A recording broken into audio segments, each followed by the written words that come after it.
ఎందుకు మాధవ్ నా దగ్గర కూడా నటిస్తావు? నటించేదేముంది భూమి? నువ్వు సంతోషంలో ఉన్నావో బాధలో ఉన్నావో నేను ఆ మాత్రం తెలుసుకోలేనా? ఆ ఇల్లు ఖాళీ చేసి వచ్చావని బాధపడుతున్నావు కదా.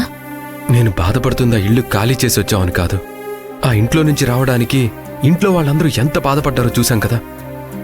ఇంతమంది బాధను తీర్చలేకపోతున్నానే అని నేను చాలా బాధపడుతున్నాను. ఏం చేస్తాం మాధవ, వాళ్ళు పక్కాగా ప్లాన్ ప్రకారం డాక్యుమెంట్స్ అన్ని రెడీ చేసుకున్నారు, ఇల్లు స్వాధీనం చేసుకున్నారు. ఇప్పుడు చట్టం న్యాయం రెండు వాళ్ళకి సపోర్ట్గా ఉన్నాయి. ఇప్పుడు మనం చేయగలిగిందేముంది? ఏం చేయగలమంటే ఏమీ చేయలేం భూమి. వాళ్ళని అలా వదిలేయకూడదు. ఏదో ఒకటి చెయ్యాలి. మన ఇంటిని వదిలేసి ఎవరింట్లోనో మనం ఇలా అద్దెకుండడం ఏంటి?